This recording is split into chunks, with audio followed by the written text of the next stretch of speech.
Running with Maverick and Wolfman. Hey guys, we got some special guests today. We have Gareth, Henderson, and Ben Robinson. So let's get started. Hey guys. Welcome, gentlemen. Good morning. Good morning. Now, before we get started, Gareth, is it Gareth or Gareth? Because I've heard it from people both ways, and now I'm so confused. It is Gareth, but a lot of people get it wrong. I don't understand. I'm like, these people know him, and they tell me different names, and I'm like, I have no idea now. Yeah. It's whatever you want it to be. That's cool. My name was messed up as a kid forever, so I Even understand. through college, man. I know, right? Like no one can get anybody's names right ever. I don't understand. When you tell people, you're like, "Hey, this is my name," they're like, "Yeah, I'm just gonna make it up." Yeah. That's cool. All right, guys, we want to talk about this race coming up because I am not in shape and I need to know everything, all the details. He wants to know every nook and cranny, like an English muffin. Go ahead, Ben. Yeah, pretty simple. It's nice and easy. It's a 10-mile flat road race. Starts in downtown Pittston, ends in the square in Wilkes-Barre. So basically as flat as you can get, just right down Wyoming Ave.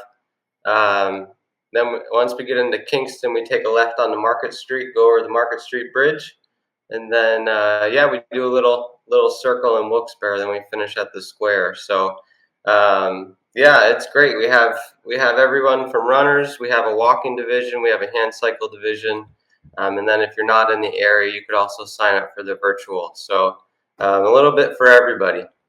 Yeah. All right, so we're talking about the Wyoming Valley Run, which it's the second year, correct? Yep. Yes. And how many people are we expecting, guys? So we're just about to break 800 registrants. So we're really pushing for that 1,000 mark. Mm-hmm. And that, don't forget, we haven't registered yet. So right. So there's two. 802. That's right.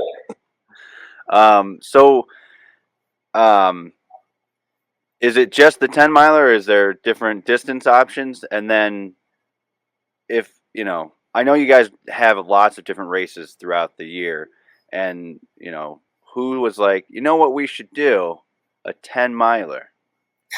Yeah. So it's only a 10-mile option the day of, but yeah, we've had group runs through the year to kind of build up to it and help people stay connected and motivated, and then take on the double digits.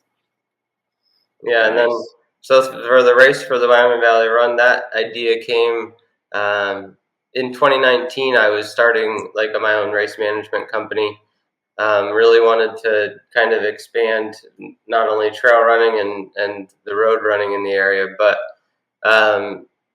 made my plans. I had about 5 or 6 different races that I was going to do in 2020. 2020 happened where everything shut down. That management company didn't happen.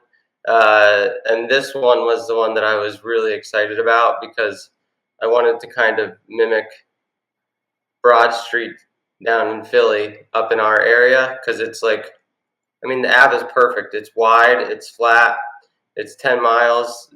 It's like a perfect distance right from Pittston to Wilkes-Barre. And so, the idea came in 2019.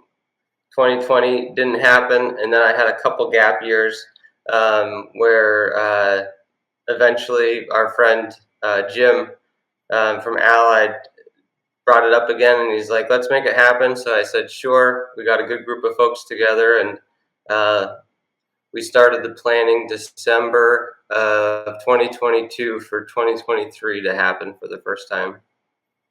Nice. And how did you, when is the run? Just so our listeners know. Coming up on the 1st. September 1st. Yep. Mm-hmm. It's coming up. It's coming up fast. How's that make you feel, Maverick? Terrible. Worried. Scared. Now, will you two be running it or no? No, we'll be on the course, managing things. Ben gets to do the fancy talking and stuff. Nice. Put him on the mic. Oh, yes, my favorite. You guys, I figured that was the answer, that you guys would be working and not partaking. Yep, not this year. So you guys are both ready to run this year.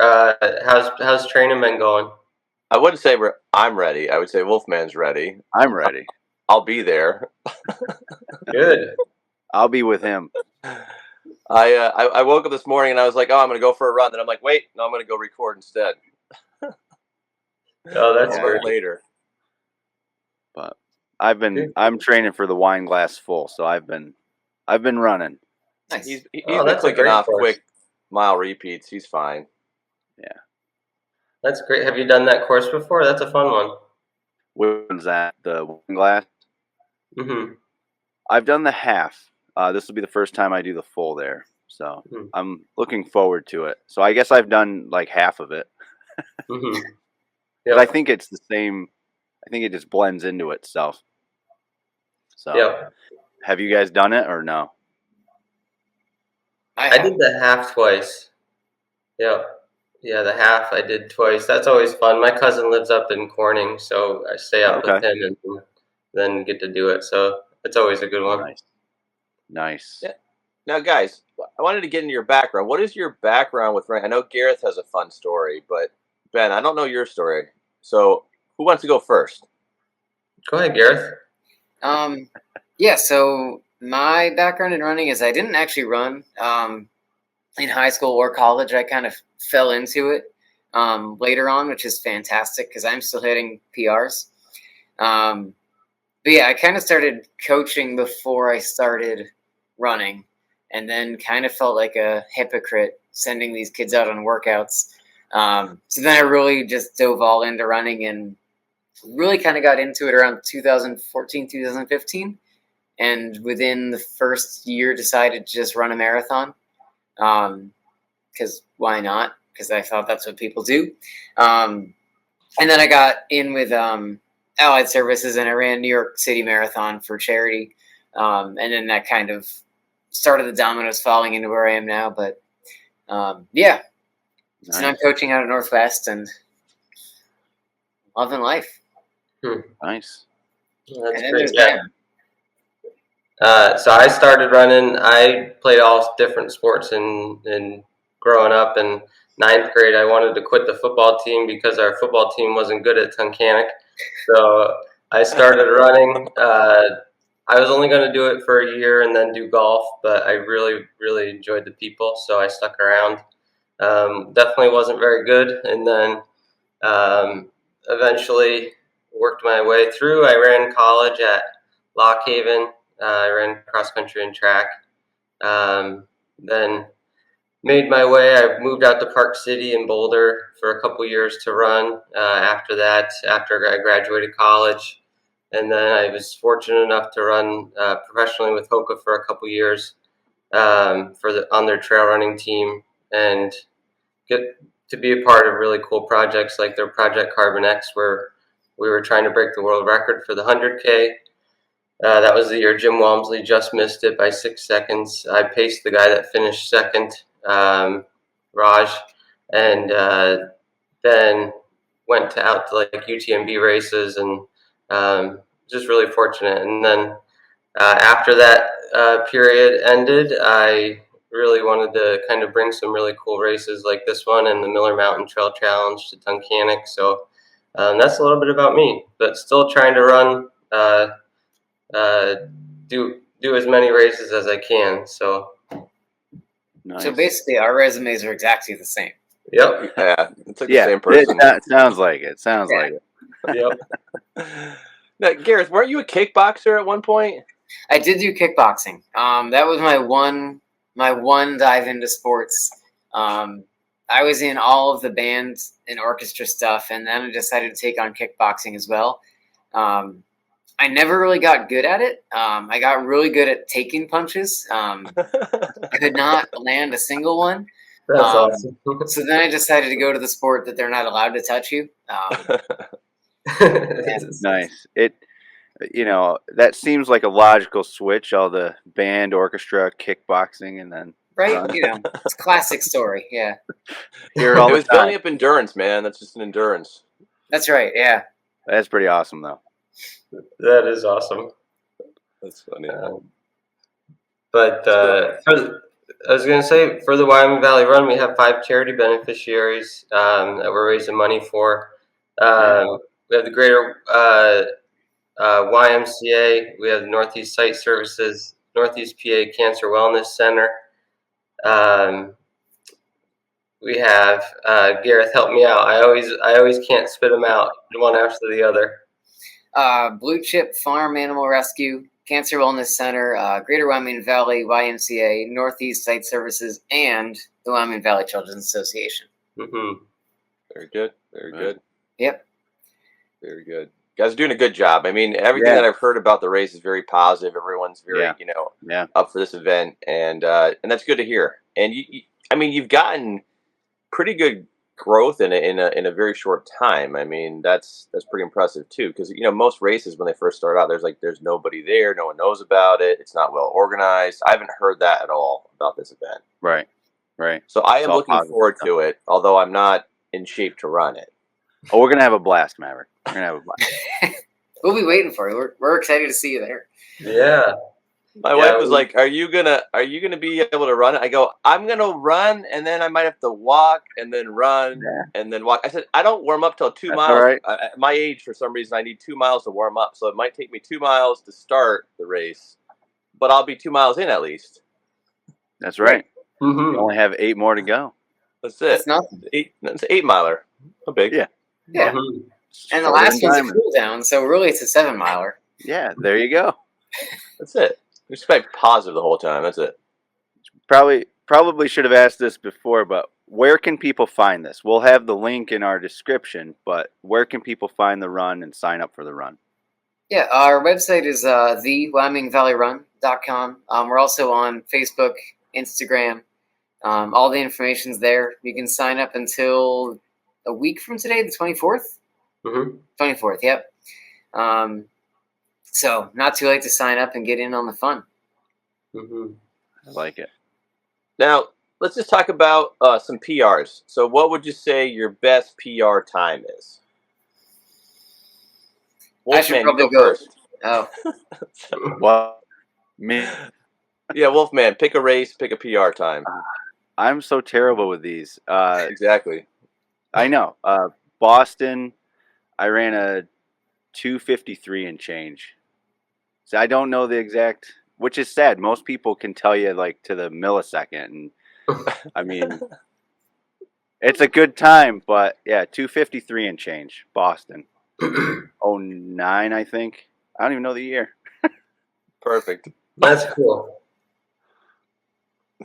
All right. I guess myself, my favorite in college was the indoor 3K. I ran 8:18, so about 8:50 for the 2 mile. That's always my favorite. 5K like 14:30. Woo. Nice. Yeah, the indoor 3000 was always fun. Mm-hmm. Very. That is fun. I agree with that. I didn't run it that fast, but it was fun. Well, me either, but it's just long enough, especially for indoor. You start getting into like the 5K and stuff indoors, and then you feel like your lungs are falling out. Yeah, it's like mile pace, but just longer, and it hurts longer. Well, I mean, I don't even want to go after Ben, but my best marathon was just this past year. I did a 3:13. Being literally drug along the whole 26 miles by Ben, next to me the whole time. Yeah, just did that at Jim Thorpe. Okay. So, yeah. It was a big PR. That was fun. It had fun moments.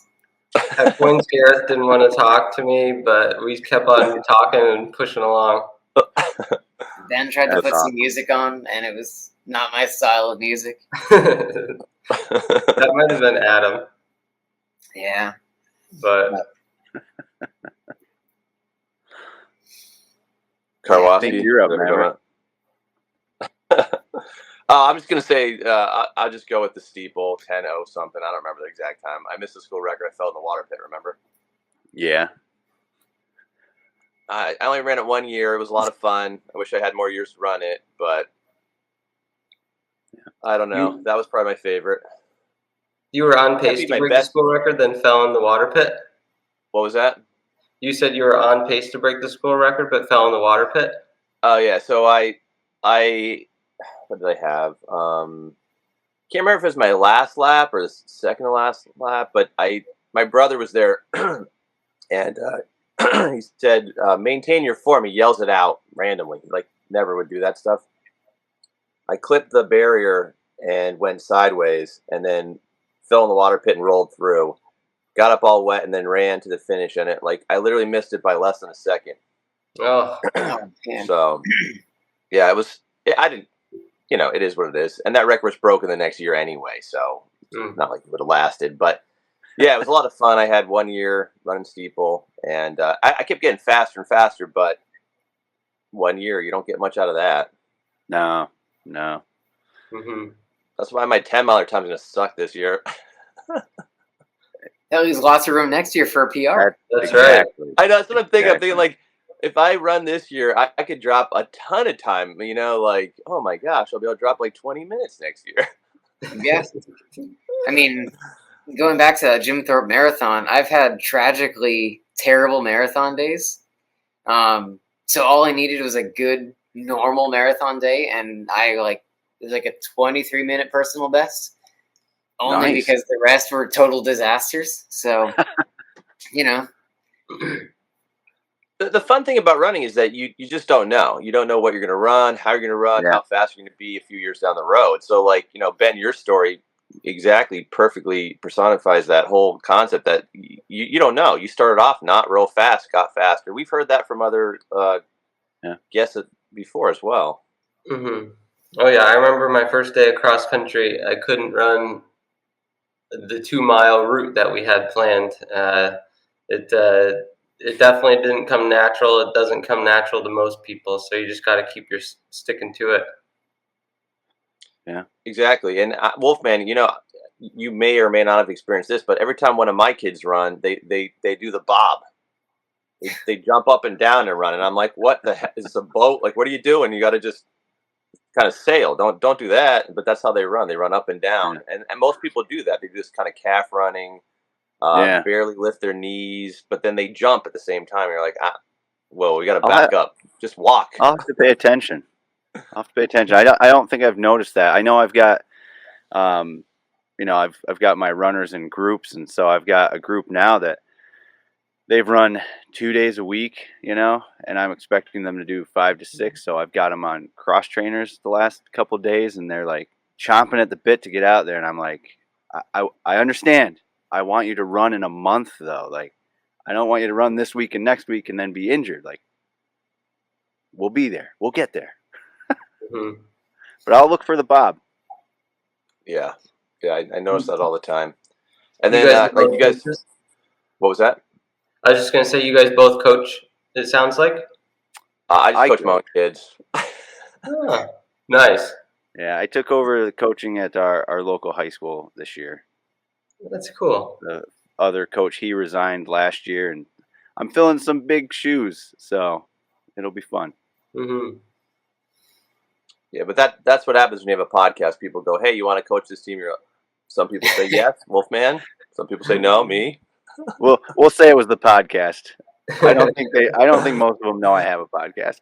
That's funny. It wasn't on my resume. That's it. So, guys, what would you say your next big race is that you're prepping for? Like, obviously after your event, but like, what else are you prepping for this upcoming year? I'll go first because Ben's is probably going to be something crazy. This year I've been kind of keeping it a little bit lower key. I got like a nagging injury thing that just kind of has kept me out of the big miles. So I'm going, actually training up for the Camptown Races. Nice. With the good old gym schools there. Yeah. So be running that one, and then kind of seeing what the rest of the year has to bring. It gets crazy with teaching and coaching, so my calendar gets a little bit too busy to really train for anything huge, but that's the next one on my radar. So very nice. Ben's probably going to go. What's this injury? I don't even know. It's just something in the hip that just won't quite go away. Tried PT, tried resting, tried just running into the ground. Maybe at some point I'll see a doctor about it. I've heard that might be a good idea. So, yeah. All right, we'll talk more about this. This is what we do. We'll talk more about this. We'll get it fixed up. But yeah. What I found with a lot of these injuries like this that are nagging and not getting better with therapy and whatnot is that either you haven't met the right person to work on it, or you might need some kind of surgical intervention. But it's usually one or the other. And people, once they find that route, that it gets better. So yeah, we'll talk more about this less publicly. Sure. Yeah. Yeah. As for myself, I putting on the Miller Mountain Trail Challenge in October, and then other than that, I'm doing the Boulder Beast out in Lock Haven in September. I'm excited about that one just because in college we would always volunteer on the top of the boulder field to cheer everybody on. So it'll be fun to just this time. This is my first time doing it. And then post Hoka, I'm always wanted to like once a year do something that's a little scary. So this the end of October, I'm going to do my first 100-mile out in Arizona. So that'll be the Javelina 100. That'll be Halloween weekend. So everyone kind of goes out.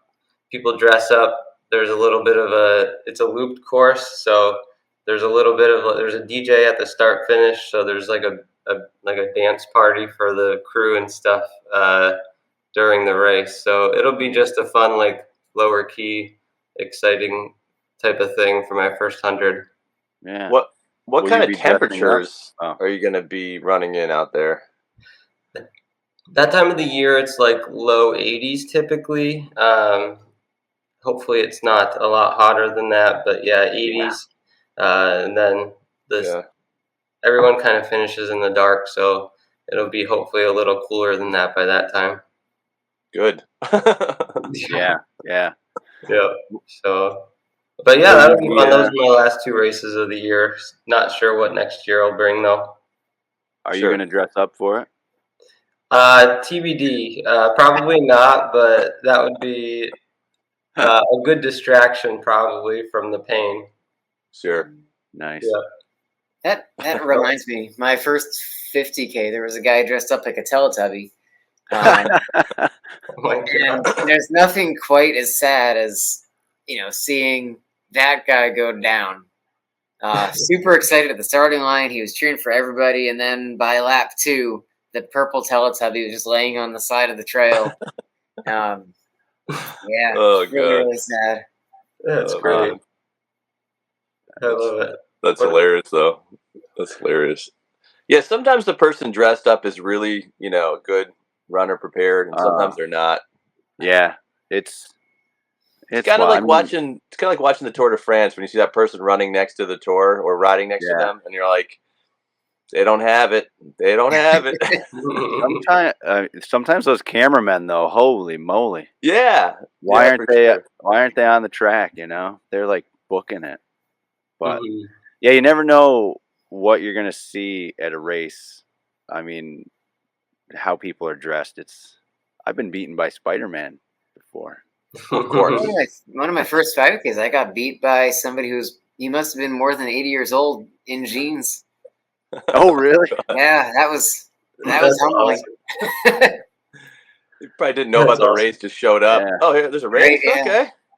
My very first road race, I was beat by a guy pushing his kids in a jogging stroller. It was a 10K in like December. 2 kids? What's that? 2 kids? I can't remember, but I remember seeing it and being like, "Wow, this is intense. This is what I want to do. I'm gonna road race." So I think I was in high school. I mean, I know I was in high school, but I might have still been in 8th grade. If I wasn't in 8th grade, I was in 9th. I was young, and I was just like, wow, these people are nuts. I'm going to do this. I remember being kind of mad at getting beat by people that I like. You know how you look at somebody, you're like, oh, I could beat that person, and like it makes sense sometimes, and sometimes it doesn't. And it's easier to do that in like a sprint, maybe. You know, if you're a fast sprinter. But when it comes to distance running and the event that you're in, there's no real way to know that. So I remember looking at people going, "Oh, I'm going to beat that person," and they'd be crushing me. And I was like, "Oh my gosh, I got to do something else. I got to find a different sport." But luckily, I came back to it and then got better and enjoyed it more. But that's just what it is. You just don't know where you're going to end up with your PRs and your times. And like Gareth, you know, you mentioned you had that injury. You know, that happens to all of us, just different levels. You know, Ben, I'm sure you probably had an injury at some point. You know, Wolfman. Me now, currently, I mean, every other time I go out, I feel like I have an injury. Then it goes away, so I'm feeling okay. But every time I go, I'm like, that's it. Not going to be able to run next week. And that's we're some things. It's because we're knocking on 40's door, man.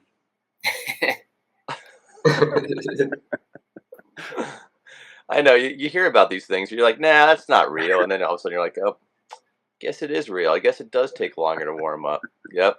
Warm up is actually a thing, you know? Recovery actually exists. Yeah. Back in those old days, you could just get out there and run. Like you could walk to the course and you could be ready to run, but not now. Not now. I remember talking to one of these guys on. I happened to run into this guy. I didn't know who he was, didn't know who his dad was, but his dad was this like kind of local legend cross country runner.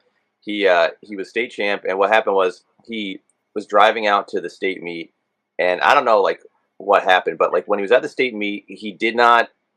I guess I forget if it was his alarm didn't go off or they didn't get there in time, but anyway, either way, he basically didn't have any time to warm up. He had to like run to the start just to catch it. Like in the last seconds, got to the start, the gun went off, and he crushed it. You know, he won the whole state championship.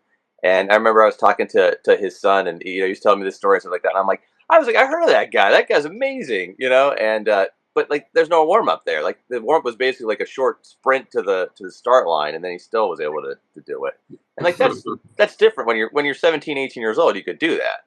When you're like 40 years old, you're probably not gonna be able to do that anymore. But maybe I'll try it on September 1st. Maybe I'll give it a go. Yeah, I think we should. Absolutely. Should we go? We should probably talk about the expo and all that logistical stuff. Yeah. That just dawned on me. So yeah, we do have an expo for the race. It is on the 31st. Yeah, day before the race. So you can pick that up. It's 12 to 5 up at Mohegan, Pennsylvania. So pulls out all the stops. We've got a couple different things there, a bunch of different vendors. So you can make a weekend of it. Ben will be there. I mean, that pulls out the crowds. And then parking's also at Mohegan.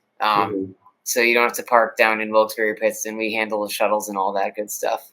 So yeah, there'll be a shuttle that takes you from Mohegan to the start, and then they'll be waiting for you at the square in Wilkes-Barre. So the shuttle will take you right to their parking spot. Nice. So guys, what? Maybe you said this, or maybe I missed this. But what time does the race start at? Walkers are at 7, and then the hand cycle goes off at 7:45, and then the runners start at 8. 8. Okay. So yeah, you get to sleep in and then come out to the start at 8 a.m. 8 a.m. Got it. He's What about slow preparing. runners that used to be a little quicker? Can they start at 7? I don't know. Maybe not. Well, you have 4 hours to finish, so you could get it in that 4 hours. What if we just roll in at 9:30? Is that cool? We just hit the start line at 9:30. You might be the only one in Pittston at that point, but yes, You're running with there's traffic, somebody right? will be out there cheering for you. Yes. Yep. Yeah, you could do it. There's 5 water stops, so you could have people cheer you on the whole way. And I mean, most races this doesn't happen, but like, is there good points for people to kind of, you know, get a view, get some cheering going? Is it was just the whole thing is just like that?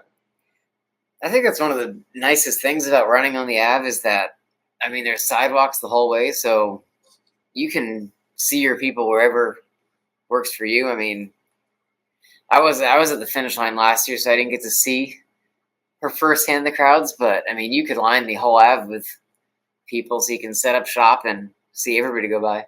Mhm. Sure. Yeah. The shuttle system, that's cool.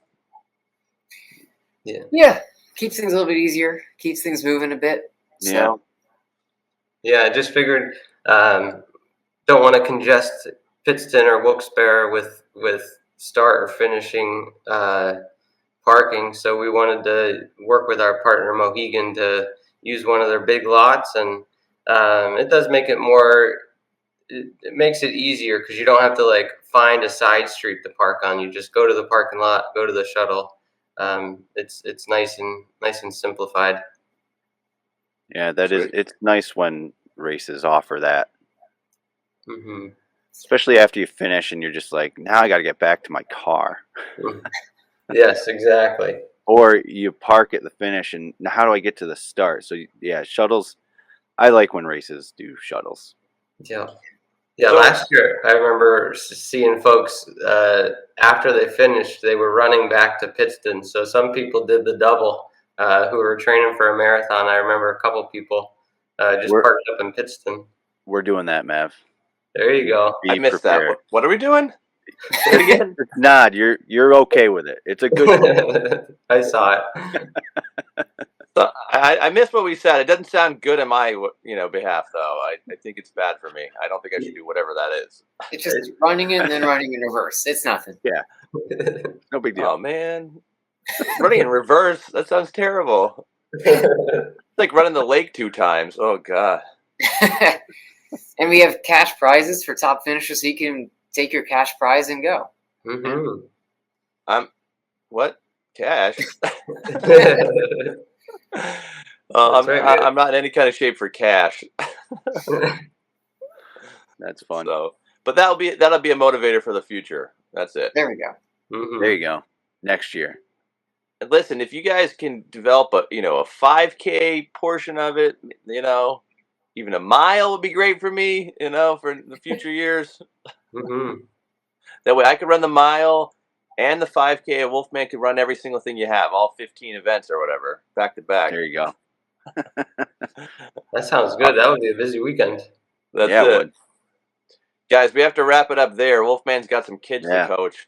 So I do. we will talk to you guys more, maybe before, but at least after the event. Yeah, Yeah. that'd be great. We'll Thank see you at for the coming expo. on. Yeah, guys, thanks so much for coming on.